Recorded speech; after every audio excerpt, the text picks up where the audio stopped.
일본이 버린 한 배우가 한국에서 인생 역전을 이뤄냈습니다. 42살 미투 참여자 타나카 사오리. 그녀는 용기 있게 진실을 말했다는 이유만으로 일본 연예계에서 완전히 배제당했습니다. 22년 배우 인생이 하루아침에 무너졌죠. 일자리도 미래도 희망도 모두 사라졌습니다. 하지만 한국은 달랐습니다. 일본이 문제아로 낙인 찍은 그 여성을 한국은 용기 있는 예술가로 받아들였습니다. 상처를 숨겨야 할 치부가 아닌 진짜 연기의 원천으로 인정했죠. 김수진 감독은 그녀의 아픔을 보고 주연으로 캐스팅했습니다. 제작진은 그녀를 도구가 아닌 창작자로 대했어요. 촬영장에서 일본 배우는 처음으로 인간적인 대우를 받았습니다. 힘든 장면을 앞두고 심리 상담사가 대기했고 감독은 그녀의 의견을 존중했죠. 스태프들은 그녀를 선생님이라 불렀습니다. 그리고 드라마 두 번째 봄이 탄생했습니다. 한일 양국을 뒤흔든 이 작품은 시청률 23%를 기록하며 대박을 쳤죠. 타나카 사오리는 백상예술대상을 수상했습니다. 이제 수십 명의 일본 배우들이 한국행을 준비하고 있습니다. 일본에서 상처받은 그들이 한국에서 희망을 찾고 있어요. 일본이 버린 보석을 한국이 발견한 겁니다. 과연 그녀의 이야기는 어떻게 시작되었을까요? 지금부터 일본 배우 타나카 사오리가 한국에서 인생 역전을 이룬 감동적인 이야기를 들려드리겠습니다. 영상 시작 전 구독과 좋아요, 알림 설정 부탁드립니다. 그리고 댓글로 여러분의 생각을 들려주세요. 저는 타나카 사오리입니다. 42살 일본 배우죠. 아니, 배우였다고 해야 맞을까요? 20살 때부터 카메라 앞에 섰으니 배우 인생이 벌써 22년째입니다. 아니, 22년째였다고 해야 하나요? 4월 중순 어느 날 도쿄 프레스센터는 카메라 플래시로 가득 찼습니다. 기자만 100여 명이 넘게 몰려들었어요. 제 앞에는 마이크 5개가 놓여 있었고 옆에는 50명의 여배우들이 긴장한 얼굴로 앉아 있었죠. 모두 같은 피해를 당한 사람들이었습니다. 모두 침묵하며 살아온 사람들이었어요. 기자가 질문을 던졌습니다. 날카로운 목소리였죠. 정말로 28살 때 오카다 회장으로부터 성폭력을 당했냐고 다시 한번 확인하고 싶다고 말이에요. 혹시 기억이 잘못된 건 아니냐고 착각은 아니냐고 물었습니다. 저는 떨리는 손으로 마이크를 잡았습니다. 손에서 땀이 났어요. 심장이 터질 것처럼 뛰었죠. 14년 동안 숨겨왔던 진실을 꺼내야 하는 순간이었습니다. 3월 어느 날 캐스팅룸에서 있었던 일을 말했어요. 그날 밤 무슨 일이 있었는지, 그 후로 제가 어떻게 침묵하며 살아왔는지, 밤마다 악몽에 시달렸던 이야기까지 전부 말했습니다. 목소리가 떨렸습니다. 중간에 말을 멈추고 물을 마셔야 했어요. 옆에 앉은 배우 한 명이 제 손을 꼭 잡아주었죠. 그 손의 온기가 아니었다면 끝까지 말하지 못했을 겁니다. 기자회견이 끝나고 SNS를 확인했습니다. 응원 메시지가 쏟아졌어요. 용기 있는 선택이라고, 당신은 잘못이 없다고, 당신이 있어서 우리도 용기를 낸다고 많은 사람들이 위로를 보내왔죠. 댓글만 1000개가 넘었습니다. 그 순간만큼은 제가 올바른 일을 했다고, 세상이 변할 수 있다고 믿었습니다. 하지만 사흘이 지나자 상황은 180도 달라졌습니다. 매니저에게서 전화가 왔어요. 목소리가 어두웠습니다. 다음 드라마 출연이 취소되었다는 소식이었죠. 제작사 측에서 이미지가 좋지 않다며 시청자들이 불편해할 수 있다며 출연을 거부했다고 합니다. 그 드라마는 제가 6개월 동안 준비한 작품이었어요. 주연급 배역이었죠. 그날부터 출연 제안이 하나둘씩 끊기기 시작했습니다. CF 광고주들도 연락을 끊었어요. 패션 브랜드 모델 계약도 해지되었죠. 더 충격적인 건 SNS였습니다. 응원 메시지는 어느새 사라지고 악플이 넘쳐났어요. 나이 들어서 관심 받으려고 한다는 댓글, 조용히 살 것이지 왜 난리냐는 비난, 돈 받고 거짓말하는 거 아니냐는 의심이 쏟아졌습니다. 하루에 악플만 200개씩 달렸어요. 댓글을 읽다가 구역질이 났습니다. 한 달 후 법원 판결이 나왔습니다. 가해자 오카다 회장은 2년 집행유예를 받고 그날로 풀려났어요. 벌금도 고작 300만 엔이었죠.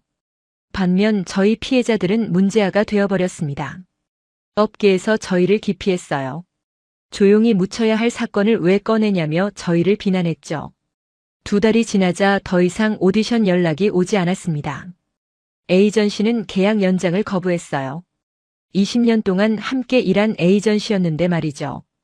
담당 매니저는 미안하다는 말만 되풀이했습니다. 42살 미혼, 그리고 이제 일자리도 없는 배우가 되어버렸습니다. 어느 날 아침 거울을 보며 생각했습니다. 거울 속의 제 얼굴은 지쳐 보였어요. 눈 밑에 다크서클이 짙었죠. 내가 뭘 잘못했을까? 진실을 말한 게 잘못이었을까? 그냥 침묵했어야 했을까? 3달째 되던 날 집에서 거의 나가지 않게 되었습니다. 밖에 나가면 사람들의 시선이 느껴졌어요.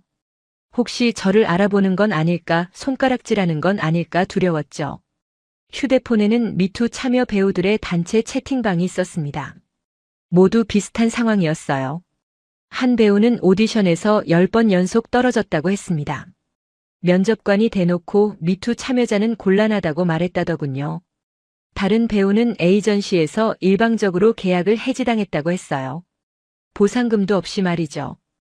또 다른 배우는 아예 연예계를 떠나 고향으로 돌아갔다고 했습니다.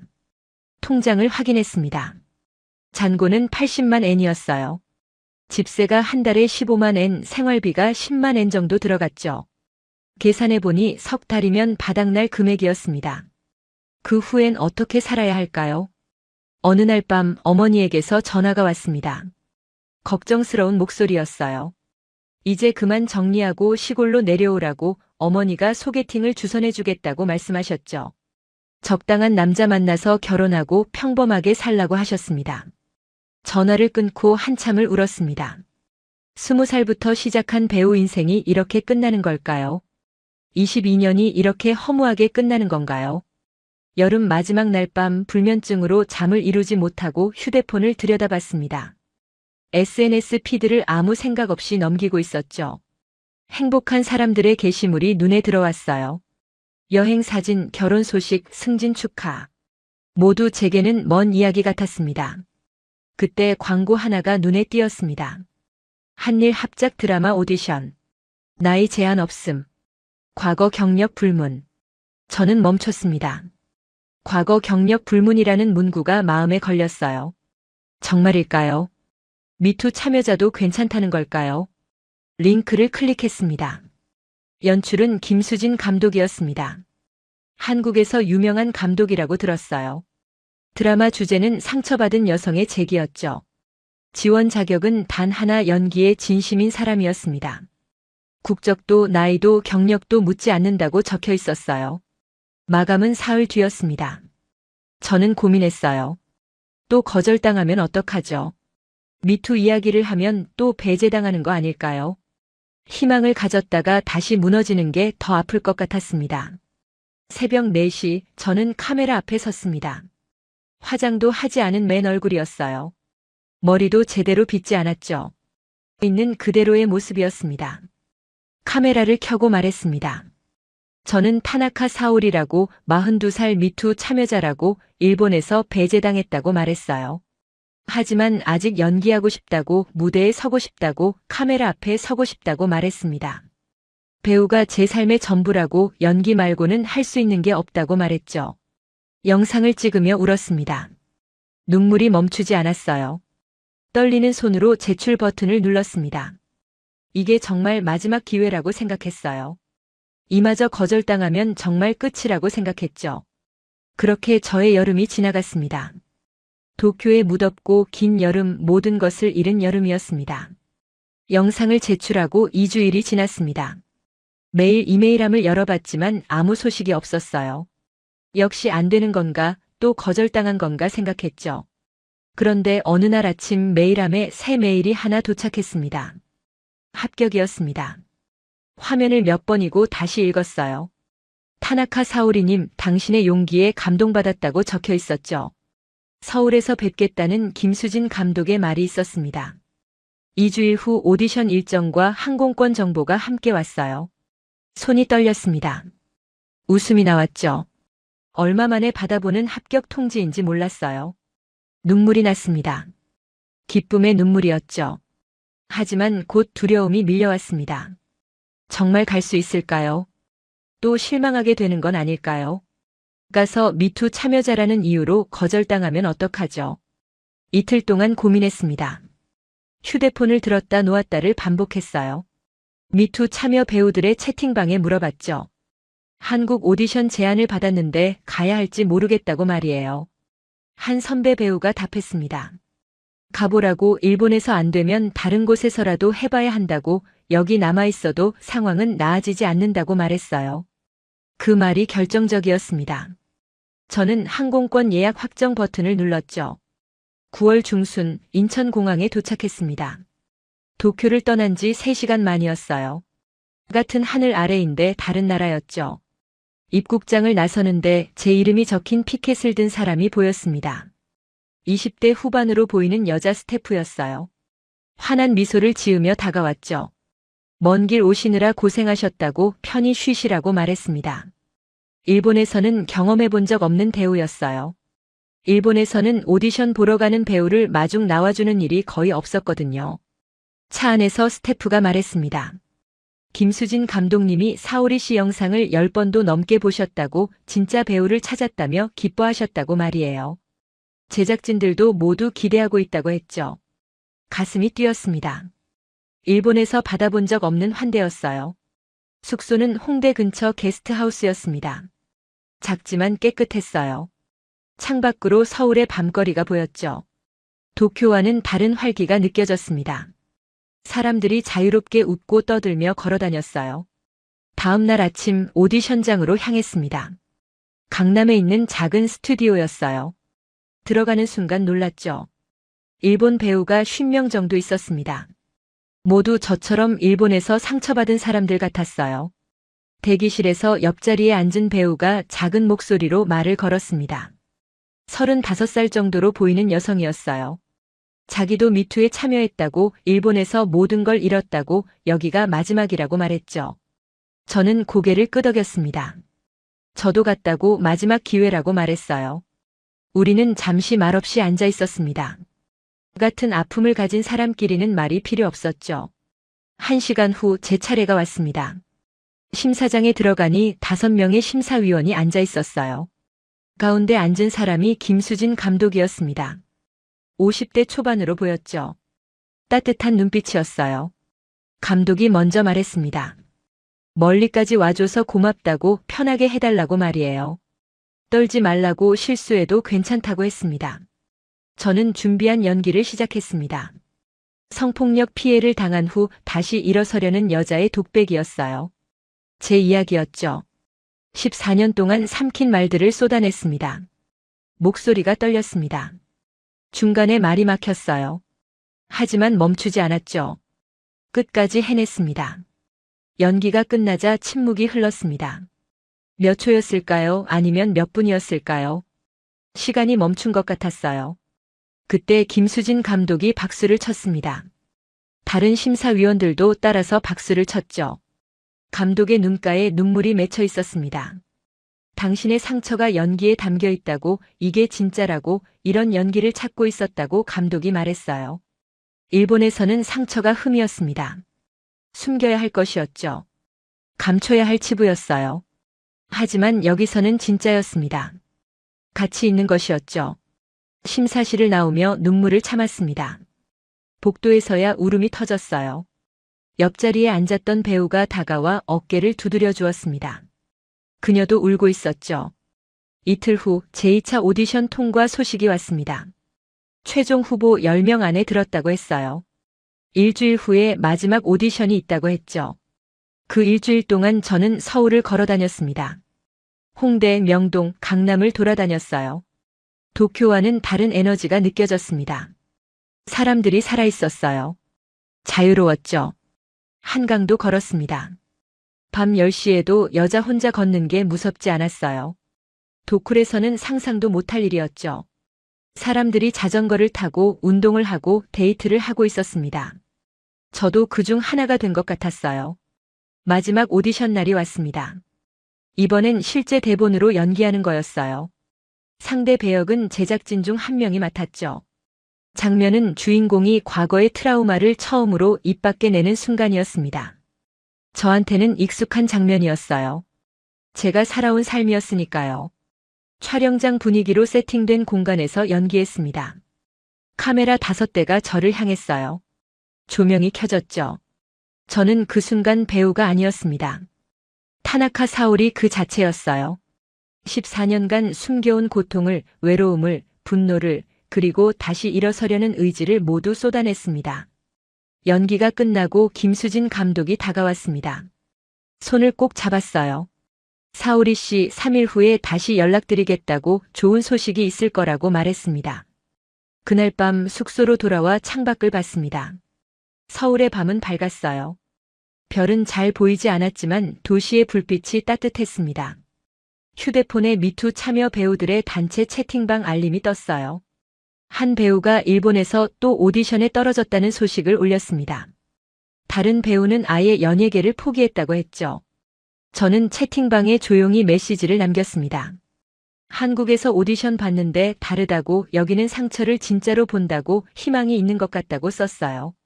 몇몇 배우들이 답장을 보냈습니다. 부럽다고, 잘 됐으면 좋겠다고, 응원한다고 말이에요. 저는 창밖을 다시 봤습니다. 서울의 밤하늘을 보며 생각했어요. 여기서 새로 시작할 수 있을까요? 정말 다시 배우가 될 수 있을까요? 3일이 기다려졌습니다. 3일째 되는 날 오후 전화가 왔습니다. 김수진 감독이었어요. 목소리가 밝았죠. 사오리 씨 축하한다고 말했습니다. 여자 주연으로 확정되었다고요. 저는 말을 잇지 못했습니다. 주연이요? 정말 제가요? 되묻고 또 되물었죠. 감독이 웃으며 말했습니다. 당신이 이 드라마의 주인공이라고, 당신의 진짜 이야기가 필요하다고 말이에요. 전화를 끊고 한참을 멍하니 앉아 있었습니다. 주연. 마지막으로 주연을 맡은 게 언제였죠? 6년 전이었을 거예요. 그것도 일본의 작은 독립영화였죠. 손이 떨렸습니다. 기쁨과 두려움이 동시에 밀려왔어요. 정말 제가 해낼 수 있을까요? 미투 참여자인 제가 주연을 맡아도 될까요? 다음 날 제작사에서 회의가 있었습니다. 김수진 감독과 작가, 프로듀서가 모여 있었어요. 드라마 제목은 두 번째 봄이었습니다. 작가가 대본을 건넸습니다. 사오리 씨의 이야기를 많이 참고했다고, 실제 경험이 녹아있는 대본이라고 말했어요. 대본을 펼쳐보니 주인공 이름이 나옴이었습니다. 42살 일본 배우, 미투 참여 후 한국에서 재기하는 여자였죠. 제 이야기였습니다. 아니, 많은 일본 여성들의 이야기였어요. 감독이 말했습니다. 이 드라마는 단순한 픽션이 아니라고, 진짜 목소리를 담고 싶다고, 그래서 사오리 씨가 필요하다고 말이에요. 촬영은 2주일 후 시작이었습니다. 그 전까지 대본 리허설과 워크숍이 있다고 했어요. 배우들끼리 호흡을 맞추는 시간이었죠. 첫 번째 워크숍 날 다른 배우들을 만났습니다. 남자 주연은 이준호였어요. 37살 한국의 중견 배우였죠. 조연으로는 한국과 일본 배우들이 섞여 있었습니다. 준호 씨가 먼저 악수를 청했습니다. 잘 부탁한다고, 편하게 대해달라고 말했어요. 일본에서는 선배 배우들이 이렇게 먼저 다가오는 경우가 거의 없었죠. 리허설이 시작되었습니다. 첫 번째 씬은 나오미가 한국에 도착하는 장면이었어요. 공항에서 혼자 서 있는 모습이었죠. 저는 연기했습니다. 낯선 땅에 도착한 불안함, 그러면서도 기대하는 마음을 담았어요. 김수진 감독이 좋다고 말했습니다. 그 감정이 느껴진다고, 계속 가보자고 말이에요. 워크숍은 일주일 동안 계속되었습니다. 매일 6시간씩 연습했어요. 하지만 힘들지 않았습니다. 오히려 즐거웠죠. 일본에서는 느껴본 적 없는 자유로움이었어요. 감독은 배우들의 의견을 존중했습니다. 이 대사가 어색하다고 하면 같이 고쳤어요. 이 장면의 감정이 잘 안 온다고 하면 함께 토론했죠. 배우를 도구가 아닌 창작자로 대했습니다. 어느 날 워크숍 후 준호 씨가 커피를 사주었습니다. 근처 카페에 앉아 이야기를 나눴어요. 준호 씨가 물었습니다. 일본에서 힘들었죠? 미투 후에 말이에요. 저는 고개를 끄덕였습니다. 모든 걸 잃었다고, 배우 인생이 끝난 줄 알았다고 말했어요. 준호 씨가 말했습니다. 한국도 완벽하진 않다고 하지만 적어도 여기서는 진실을 말한 사람을 문제아로 만들지 않는다고 말이에요. 용기 있는 사람으로 본다고 했죠. 그 말이 위로가 되었습니다. 제가 잘못한 게 아니구나, 일본이 잘못된 거구나 생각했어요. 촬영 첫날이 왔습니다. 10월 초순, 날씨가 선선했어요. 촬영 장소는 서울의 한 작은 카페였습니다. 나오미가 첫 오디션을 보러 가는 장면이었죠. 분장실에서 준비하는데 스태프가 들어왔습니다. 선생님, 준비 다 되셨냐고 물었어요. 선생님이라는 호칭이 낯설었습니다. 일본에서는 그냥 타나카 씨였거든요. 촬영장에 나가니 카메라가 3대 있었습니다. 조명도 정교하게 세팅되어 있었어요. 스태프가 20명 정도 있었죠. 감독이 말했습니다. 편하게 가보자고, 실수해도 괜찮다고, 우리가 있다고 말이에요. 첫 번째 테이크가 시작되었습니다. 카페 문을 열고 들어가는 장면이었어요. 떨리는 손, 불안한 눈빛, 그러면서도 희망을 놓지 않는 표정을 지어야 했죠. 한 번에 오케이가 나왔습니다. 감독이 박수를 쳤어요. 완벽하다고, 이게 나옴이라고 말했습니다. 스태프들도 박수를 쳤죠. 일본에서는 경험해 본 적 없는 일이었어요. 일본에서는 배우가 잘해도 당연한 거였고 못하면 혼났죠. 여기서는 잘하면 칭찬해줬어요. 촬영은 매일 10시간씩 이어졌습니다. 힘들었지만 행복했어요.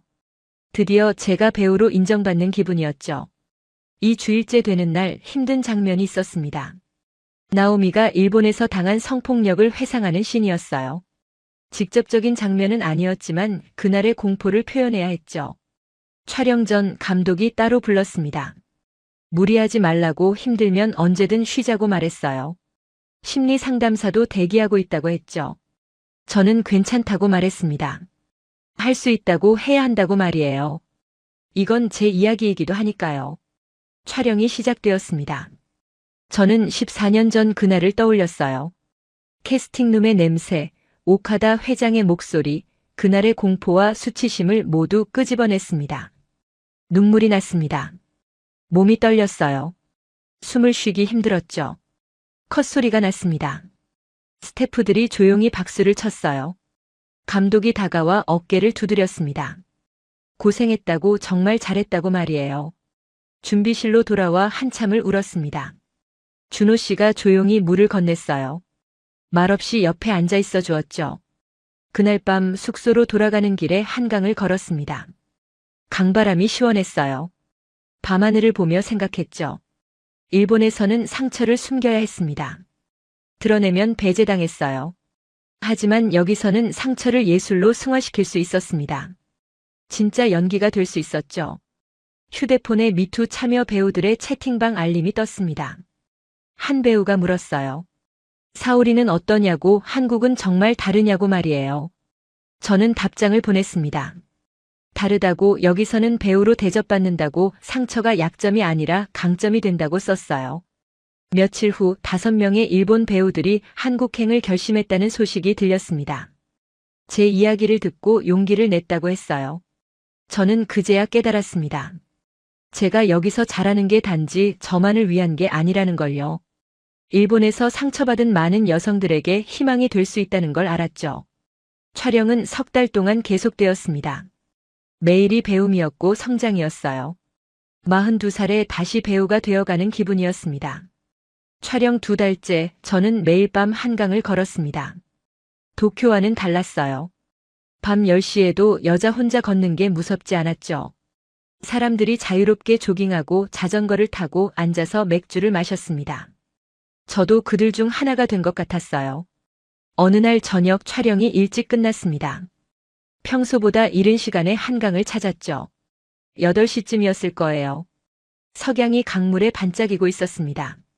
다리 위를 걷고 있는데 뒤에서 누군가 말을 걸었습니다. 사오리 씨, 저도 이쪽으로 가는데 함께 걸을까요? 돌아보니 박민우 씨였습니다. 조명 감독이었어요. 45살 촬영장에서 항상 조용히 일하는 사람이었죠. 말이 적었지만 눈빛이 따뜻했어요. 저는 고개를 끄덕였습니다. 함께 걷기 시작했죠. 한참을 말없이 걸었습니다. 불편하지 않은 침묵이었어요. 오히려 편안했죠. 민우 씨가 먼저 입을 열었습니다. 오늘 촬영 힘들었죠? 성폭력 회상신 말이에요. 저는 괜찮다고 말했습니다. 해낼 수 있었다고요. 민우 씨가 말했습니다. 사오리 씨 연기 보면서 많이 생각했다고 용기 있는 사람이라고 느꼈다고 말이에요. 그 말에 가슴이 뜨거워졌습니다. 일본에서는 아무도 용기 있다고 말해주지 않았거든요. 오히려 문제를 일으켰다고 비난했죠. 저도 비슷한 경험이 있다고 민우 씨가 말했습니다. 성폭력은 아니지만 업계의 부조리를 고발했다가 일을 잃었다고요. 5년 동안 어떤 제작사도 저를 쓰지 않았다고 했습니다. 어떻게 다시 일하게 되셨어요? 제가 물었죠. 포기하지 않았다고 민우 씨가 답했습니다. 작은 독립영화부터 다시 시작했다고 천천히 신뢰를 쌓았다고 말이에요. 그리고 김수진 감독님을 만났다고 했습니다. 감독님은 과거를 묻지 않고 실력만 봤다고요. 우리는 계속 걸었습니다. 해가 완전히 지고 어두워졌어요. 강 건너편의 불빛들이 반짝였죠. 민우 씨가 또 말했습니다. 저도 15년 혼자 살았다고 이혼 후에 사람을 믿기 힘들었다고 말이에요. 하지만 완전히 닫고 살 수는 없더라고 했죠. 저도 그래요. 제가 말했습니다. 미투 후에 사람들이 무섭더라고요. 모두 저를 판단하는 것 같았어요. 민우 씨가 걸음을 멈췄습니다. 저를 바라봤어요. 사오리 씨는 잘못한 게 없다고 진실을 말한 건 용기라고 부끄러워할 이유가 전혀 없다고 말했습니다. 그 말에 눈물이 났습니다. 일본에서는 단 한 명도 그렇게 말해주지 않았어요. 오히려 제가 잘못했다는 눈빛으로 봤죠. 민우 씨가 손수건을 건넸습니다.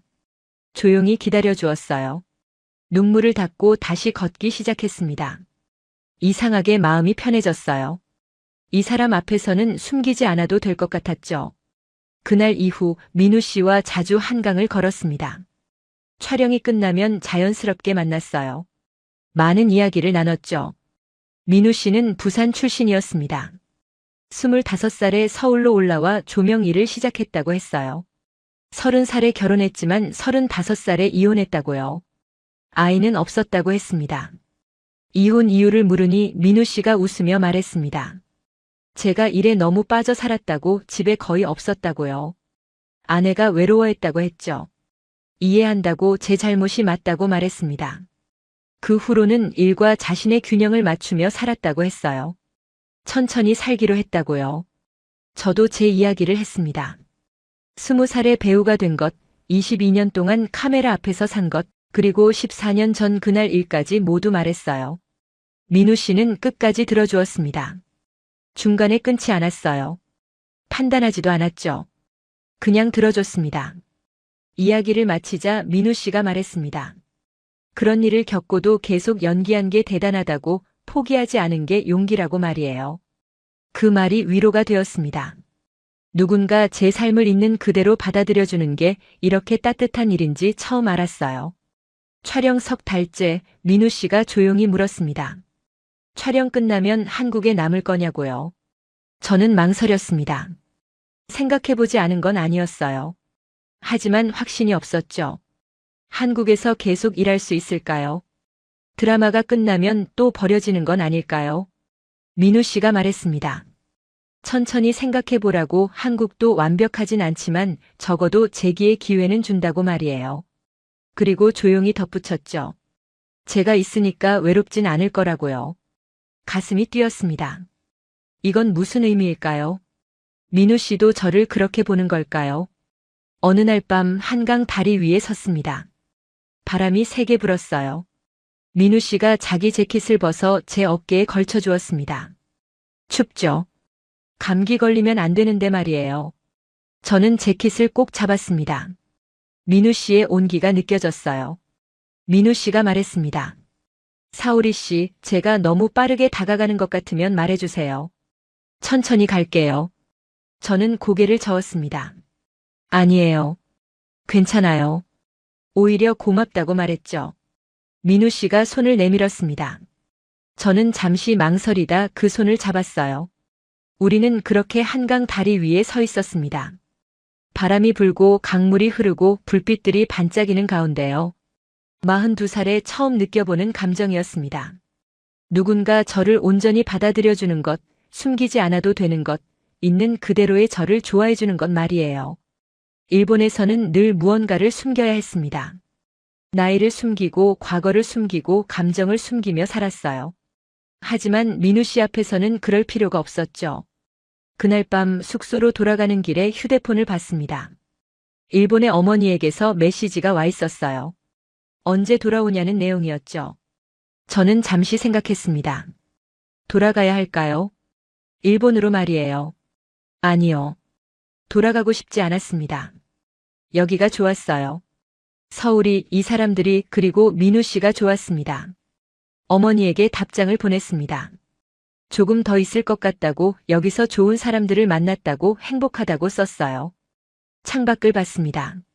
서울의 밤은 여전히 밝았어요. 이제는 이 불빛들이 따뜻하게 느껴졌습니다. 민우 씨의 재킷은 아직 제 어깨에 걸쳐져 있었어요. 그 온기가 오래 남아있기를 바랐습니다.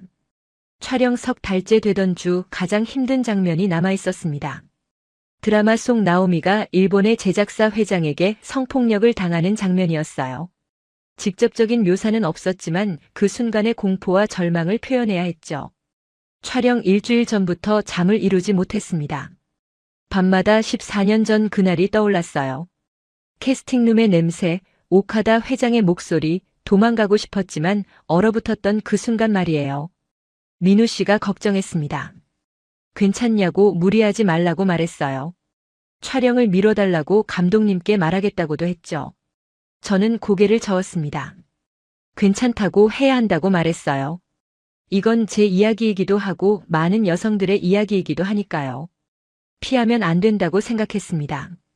촬영 전날 밤 김수진 감독이 따로 저를 불렀습니다. 조용한 카페였어요. 감독이 말했습니다. 사오리 씨, 내일 촬영 정말 무리하지 마세요. 언제든 멈출 수 있어요. 저는 괜찮다고 답했습니다. 하고 싶다고요. 감독이 제 손을 잡았습니다. 당신이 용감한 건 알아요. 하지만 자신을 다치게 하면서까지 할 필요는 없어요. 배우는 도구가 아니라 사람이에요. 그 말에 눈물이 났습니다. 일본에서는 아무도 그렇게 말해주지 않았어요. 배우는 감독의 의도를 따라야 하는 도구였죠. 자신의 감정은 중요하지 않았습니다. 감독이 계속 말했습니다. 심리 상담사가 대기하고 있어요. 촬영 중에라도 힘들면 언제든 말하세요. 우리 모두 당신을 지지하고 있어요. 그날 밤 민우 씨에게 전화했습니다. 목소리가 떨렸어요. 민우 씨가 물었습니다. 지금 어디예요? 지금 가겠다고요. 30분 후 민우 씨가 제 숙소 앞에 나타났습니다. 손에 따뜻한 차 2잔을 들고 있었어요. 함께 근처 공원을 걸었습니다. 밤 11시였지만 공원은 조용하고 평화로웠어요. 민우 씨가 말했습니다. 내일 촬영, 제가 옆에 있을게요. 조명 감독이니까 당연히 현장에 있을 거예요. 힘들면 저를 보세요. 제가 있다는 걸 기억하세요. 그 말이 큰 힘이 되었습니다. 혼자가 아니라는 것, 누군가 제 편이 있다는 것 말이에요. 다음 날 아침 촬영장에 도착했습니다. 평소보다 일찍 왔어요. 6시였죠. 분장실에서 홀로 앉아 있었습니다.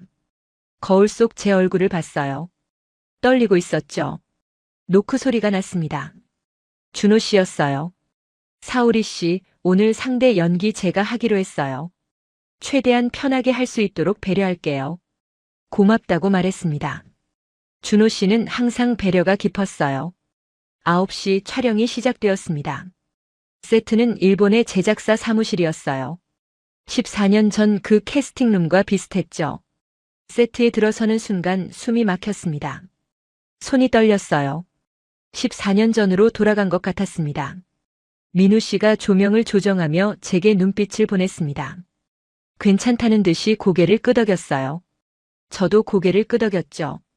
김수진 감독이 말했습니다. 사오리 씨 준비됐어요? 언제든 멈출 수 있어요. 네, 준비됐어요. 제가 답했습니다. 카메라가 돌아가기 시작했습니다. 저는 나오미가 되었습니다. 아니, 14년 전에 타나카 사오리가 되었어요.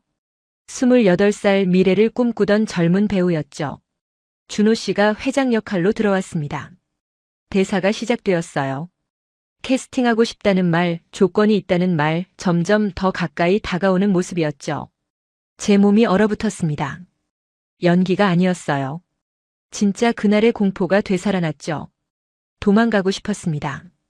소리 지르고 싶었어요. 하지만 몸이 움직이지 않았습니다. 컷소리가 났습니다. 저는 그 자리에 주저앉았습니다. 숨을 쉴 수가 없었어요. 손이 떨리고 온몸에 식은땀이 났습니다. 김수진 감독이 달려왔습니다. 준호 씨도 민우 씨도 달려왔어요. 괜찮아요, 괜찮아요. 감독이 제 어깨를 감싸며 말했습니다. 잘했어요. 정말 잘했어요. 민우 씨가 물을 건넸습니다. 손이 떨려서 제대로 잡을 수가 없었어요. 민우 씨가 컵을 잡아주며 천천히 마시게 해주었죠. 심리 상담사가 와서 함께 조용한 방으로 갔습니다. 30분 동안 이야기를 나눴어요. 트라우마가 재발한 거라고 자연스러운 반응이라고 설명해 주었죠. 1시간 후 다시 촬영장으로 돌아왔습니다. 감독이 물었습니다. 오늘은 여기서 끝낼까요? 저는 고개를 저었습니다. 아니요, 계속할 수 있어요. 끝내고 싶어요. 정말요? 감독이 다시 물었죠. 네, 이번엔 제가 끝을 정하니까요. 제가 말했습니다. 두 번째 테이크가 시작되었습니다. 이번에는 달랐어요. 제가 통제하고 있다는 느낌이 들었죠. 똑같은 장면이었지만 이번엔 나오미가 저항하는 순간까지 연기했습니다. 밀어내고 소리 지르고 도망가는 장면이었어요. 14년 전에는 하지 못했던 일들이었습니다. 하지만 지금은 할 수 있었어요. 카메라 앞에서라도 할 수 있었죠. 컷소리와 함께 박수가 터졌습니다. 스태프 전원이 일어나서 박수를 쳤어요. 감독이 다가와 저를 꼭 안아주었습니다. 완벽했어요. 당신의 치유가 느껴졌어요. 민우 씨도 조용히 다가왔습니다. 말없이 따뜻한 차를 건넸어요. 눈빛으로 괜찮냐고 물었죠. 저는 고개를 끄덕였습니다. 괜찮아요. 이제 괜찮아요. 그날 촬영이 끝나고 민우 씨와 한강을 걸었습니다. 해가 지고 있었어요. 민우 씨가 말했습니다. 오늘 정말 대단했어요. 용기 있었어요. 저는 웃으며 답했습니다. 덕분이에요. 민우 씨가 있어서 할 수 있었어요. 우리는 계속 걸었습니다. 석양이 강물을 붉게 물들이고 있었어요. 그날 밤 처음으로 편하게 잠들었습니다. 악몽도 없었어요. 14년 만에 처음이었죠. 다음 날 아침 김수진 감독에게서 메시지가 왔습니다. 어제 촬영분을 봤는데 완벽하다고 이 장면이 드라마의 핵심이 될 거라고 했어요. 저는 거울을 봤습니다. 어제와 다른 얼굴이었어요. 뭔가 벗어난 것 같았죠. 14년간 짊어졌던 무게에서 조금 자유로워진 것 같았습니다. 휴대폰을 들어 미투 참여 배우들의 채팅방에 메시지를 남겼습니다. 가장 힘든 장면을 찍었다고 14년 전 그날을 다시 마주했다고 그런데 이번엔 제가 이겼다고 썼어요. 몇몇 배우들이 답장을 보냈습니다. 대단하다고 용기를 얻는다고 자기들도 할 수 있을 것 같다고 말이에요. 저는 창밖을 봤습니다. 서울의 아침은 맑았어요. 새로운 시작처럼 느껴졌습니다. 12월 초 촬영 마지막 날이 다가왔습니다. 3달 반 동안의 여정이 끝나가고 있었어요. 아침에 눈을 뜨면서 생각했죠. 오늘이 마지막 촬영이라니 믿기지 않았습니다. 마지막 장면은 나오미가 서울 거리를 걷는 모습이었습니다. 혼자였지만 외롭지 않은 표정이었어요. 다시 시작할 수 있다는 희망이 담긴 얼굴이었죠. 촬영장은 홍대 거리였습니다. 젊은 사람들이 오가는 활기찬 곳이었어요. 3달 전 처음 서울에 왔을 때도 이 거리를 걸었죠. 그때와는 모든 게 달랐습니다. 그땐 두렵고 불안했어요. 또 거절당할까봐, 또 상처받을까봐 떨었죠. 하지만 지금은 달랐습니다. 당당했어요. 카메라가 돌아가기 시작했습니다. 저는 천천히 거리를 걸었어요. 주변을 둘러봤죠. 카페, 서점, 사람들의 웃음소리가 들렸습니다. 이곳이 제 새 시작의 장소구나 생각했어요. 컷소리가 났습니다. 그리고 감독이 말했습니다. 크랭크업. 그 순간 스태프들이 일제히 박수를 쳤습니다. 꽃다발이 나왔어요. 배우들도 하나둘 모여들었죠. 김수진 감독이 제게 다가왔습니다. 눈에 눈물이 고여 있었어요. 사오리 씨, 정말 고생하셨어요. 당신 덕분에 이 드라마가 완성됐어요. 저도 울었습니다. 감독님 덕분이라고 여기 와서 다시 배우가 될 수 있었다고 말했어요. 준호 씨가 와서 악수를 청했습니다. 함께 연기할 수 있어서 영광이었다고, 많이 배웠다고 말했어요. 스태프들이 하나씩 인사를 했습니다. 카메라 감독, 음향 감독, 분장사, 스타일리스트 모두가 고생했다고 말해주었어요. 민우 씨는 조금 떨어진 곳에서 저를 보고 있었습니다. 조용히 미소 짓고 있었죠. 제가 다가가자 말했습니다. 마지막 장면 아름다웠어요. 저도 웃으며 답했습니다. 민우 씨 덕분이에요. 민우 씨가 없었다면 끝까지 못했을 거예요. 저녁에 회식이 있었습니다. 전체 스태프와 배우들이 모였어요. 100여 명이 넘는 인원이었죠. 김수진 감독이 건배사를 했습니다. 모두의 땀과 눈물로 만든 작품이라고, 특히 사오리 씨의 용기가 이 드라마의 심장이라고 말했어요. 사람들이 박수를 쳤습니다. 저를 보며 웃어주었어요. 따뜻한 눈빛이었죠. 식사 후 몇몇 스태프들이 다가와 말했습니다. 한국에 남을 거냐고, 다음 작품도 함께 하고 싶다고 말이에요. 저는 아직 모르겠다고 답했습니다. 생각해봐야 한다고요. 사실 마음은 거의 정해져 있었지만 확신하기가 무서웠어요. 회식이 끝나고 민우 씨와 둘이서 한강을 걸었습니다. 석 달 동안 수없이 걸었던 그 길이었어요. 12월 초라 추웠습니다. 민우 씨가 제 손을 잡았어요. 따뜻했죠. 사오리 씨, 일본으로 돌아갈 거예요? 민우 씨가 조심스럽게 물었습니다. 저는 잠시 망설이다 답했습니다. 모르겠어요. 일본에는 가족이 있어요. 어머니가 계시죠. 하지만 여기가 좋아요. 서울이, 이 사람들이, 그리고 민우 씨가 좋아요. 민우 씨가 멈춰 섰습니다. 저를 바라봤어요. 저도 사오리 씨가 좋아요. 처음부터 그랬어요. 처음 오디션장에서 봤을 때부터요.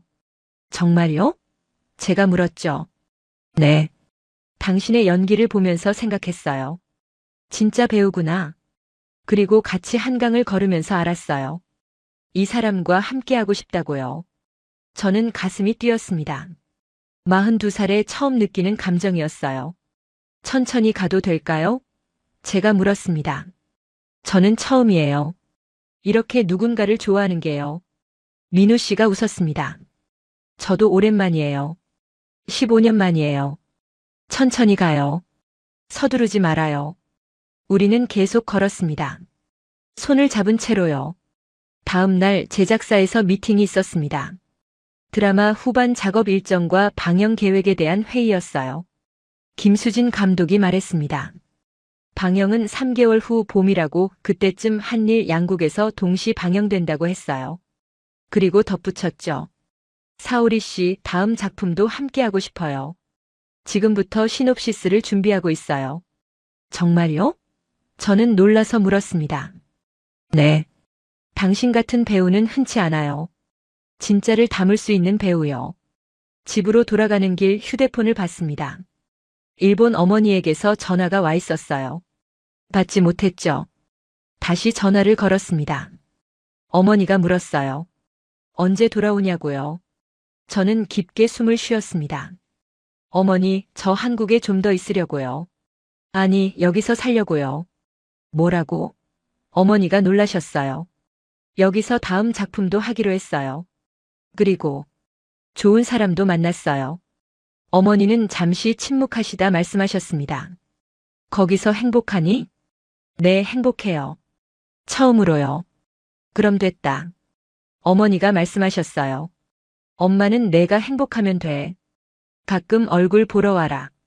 전화를 끊고 울었습니다. 어머니의 허락이 이렇게 중요할 줄 몰랐어요. 민우 씨에게 문자를 보냈습니다. 한국에 남기로 했다고요. 곧바로 답장이 왔습니다. 잘 결심했어요. 오늘 저녁 한강에서 만나요. 저녁 한강에서 만났습니다. 민우 씨가 작은 상자를 건넸어요. 뭐예요? 제가 물었죠. 열어보세요. 상자를 열었습니다. 작은 열쇠가 들어있었어요. 제 집 열쇠예요. 민우 씨가 말했습니다. 같이 살자는 건 아니에요. 아직 이르니까요. 하지만 언제든 오고 싶을 때 올 수 있게요. 게스트하우스보다는 편할 거예요. 저는 열쇠를 꼭 쥐었습니다. 고맙다고 말하려 했는데 목이 메었어요. 민우 씨가 저를 안아주었습니다. 천천히 가요. 서두르지 말고요. 그날 밤 게스트하우스로 돌아와 짐을 정리했습니다. 일본으로 보낼 것과 한국에 둘 것을 나눴어요. 한국에 둘 것이 훨씬 많았습니다. 대본, 의상, 소품들 그리고 석 달 동안 모은 추억들이었죠. 창밖을 봤습니다. 서울의 겨울밤이었어요. 눈이 내리기 시작했습니다. 일본에서는 상처받은 배우였습니다. 한국에서는 다시 시작하는 배우가 되었어요. 42살 서울에서 맞는 새 출발이었습니다. 3개월이 흘렀습니다. 2월 말 민우 씨의 집으로 이사했어요.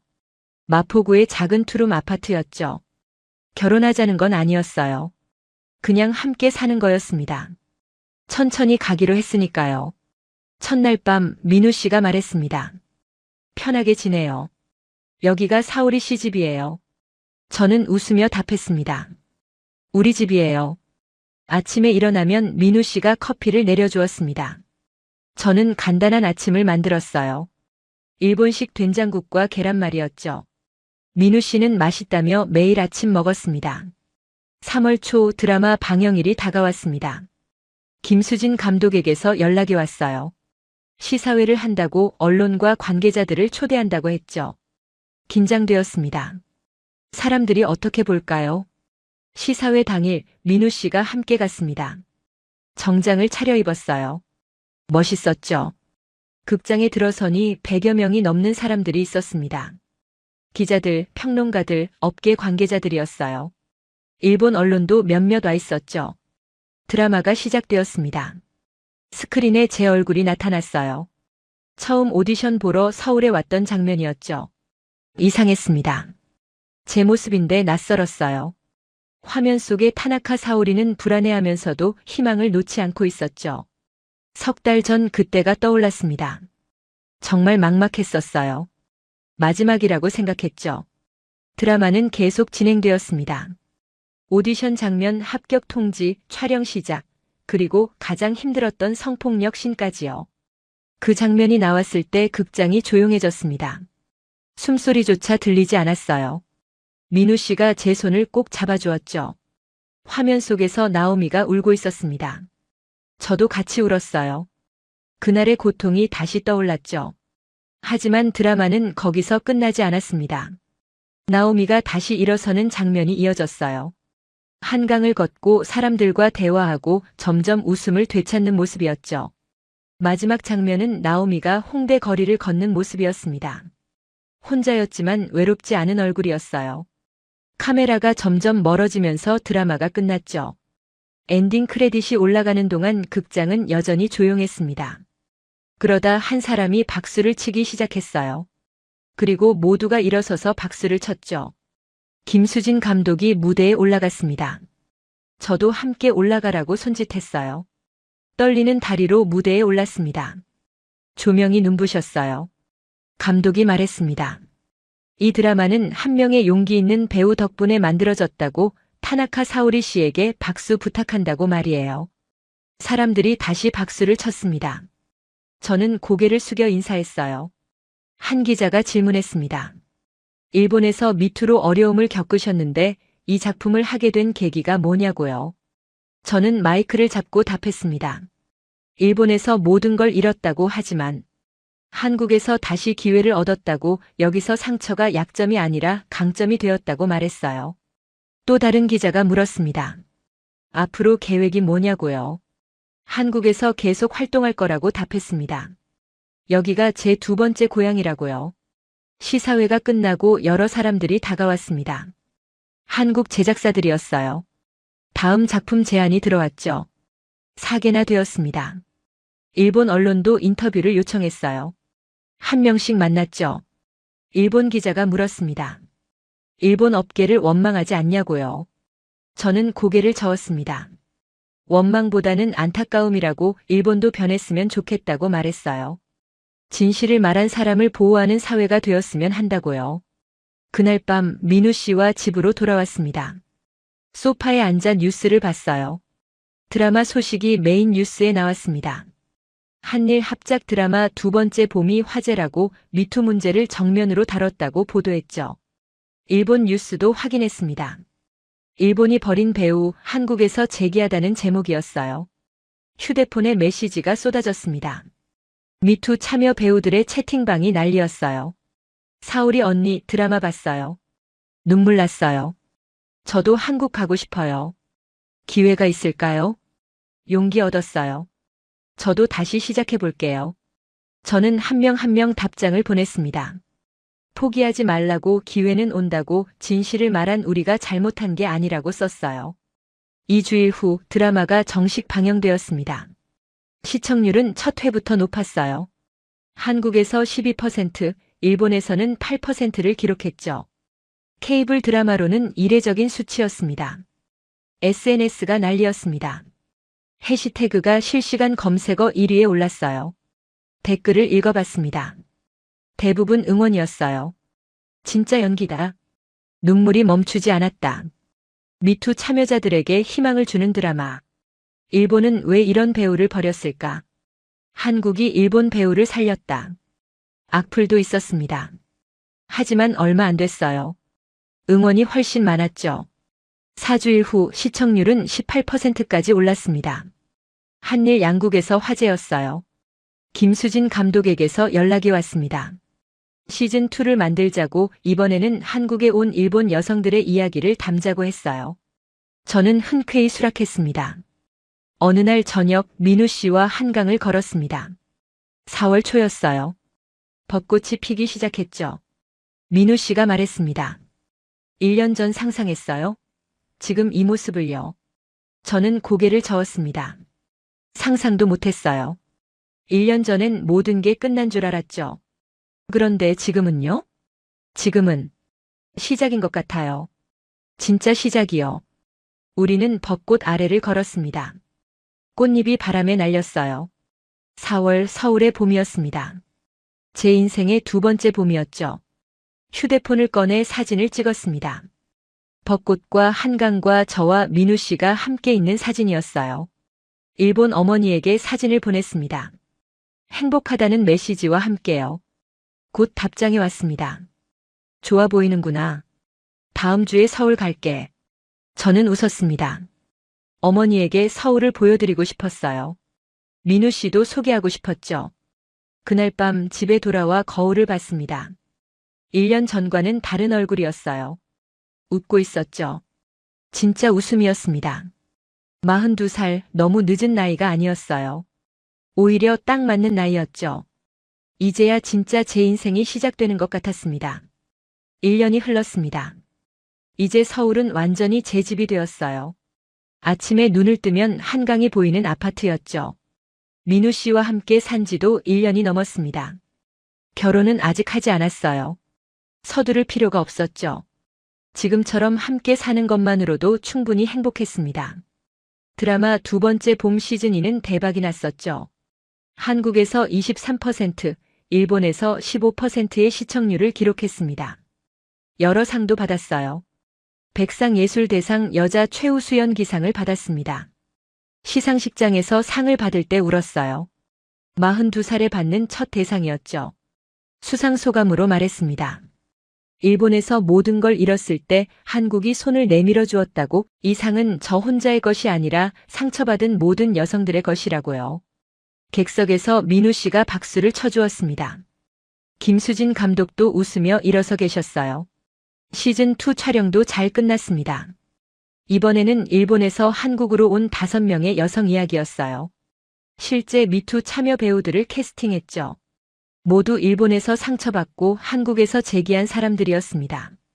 촬영장은 매일 눈물바다였어요. 서로의 아픔을 이해했기 때문이죠. 하지만 눈물만 있었던 건 아니었습니다. 웃음도 많았어요. 희망도 있었죠.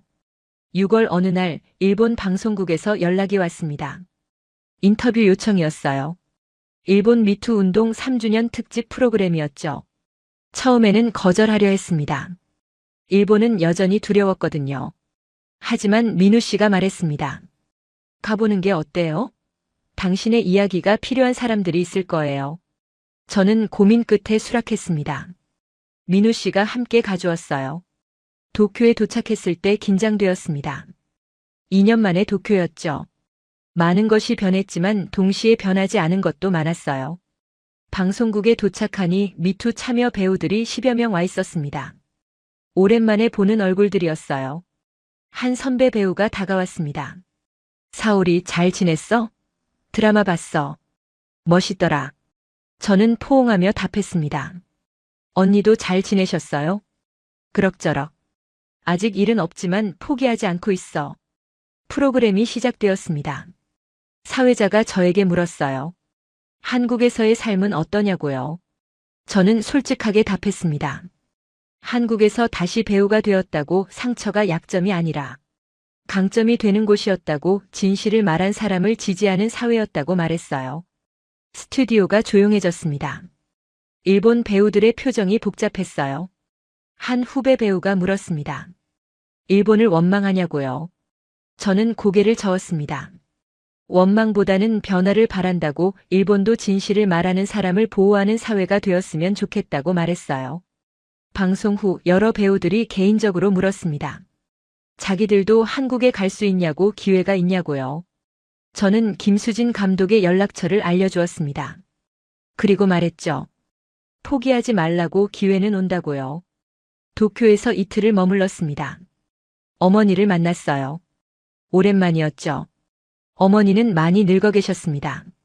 하지만 표정은 밝았어요. 사오리야, 행복해 보인다. 어머니가 말씀하셨어요. 네, 행복해요.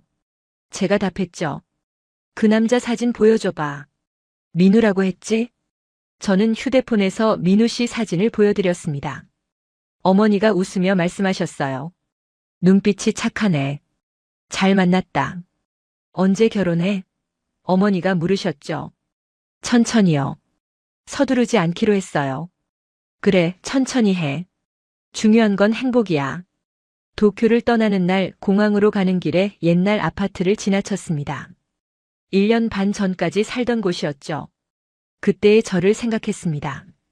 모든 걸 잃고 절망했던 사오리를요. 그때는 정말 끝이라고 생각했어요. 하지만 끝이 아니었습니다. 새로운 시작이었죠. 서울로 돌아왔습니다. 인천공항에 민우 씨가 마중 나와 있었어요. 다녀왔어요. 제가 말했죠. 수고했어요. 민우 씨가 꽃다발을 건넸습니다. 집으로 돌아가는 차 안에서 민우 씨가 물었습니다. 도쿄는 어땠어요? 많은 게 변했지만 동시에 변하지 않았더라고요.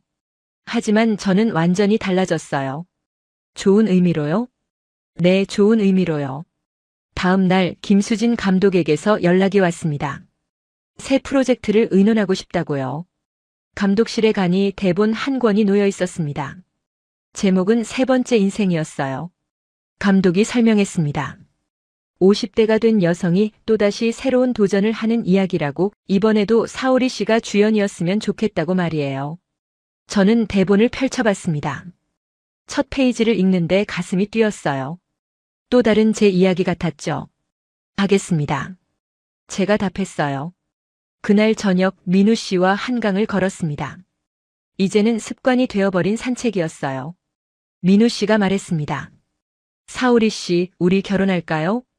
저는 멈춰섰습니다. 정말요? 네. 천천히 간다고 했지만 1년이 넘었잖아요. 이제는 확신해요. 평생 함께하고 싶어요. 저도 그래요. 제가 답했습니다. 우리는 포옹했습니다. 한강 다리 위에서요. 사람들이 지나갔지만 신경 쓰지 않았어요. 결혼식은 가을로 정했습니다. 작은 결혼식이었어요. 가족과 가까운 친구들만 초대했죠. 김수진 감독도 왔고 드라마 스태프들도 왔습니다. 일본에서는 어머니와 몇몇 미투 참여 배우들이 왔어요. 줄에는 없었습니다. 저희 둘이 서로에게 직접 말하기로 했죠. 저는 민우 씨를 보며 말했습니다. 당신이 제게 상처가 아름다울 수 있다는 걸 보여줬어요. 함께 해줘서 고마워요. 민우 씨도 말했습니다. 당신이 제게 다시 사랑할 수 있는 용기를 줬어요. 평생 함께 할게요.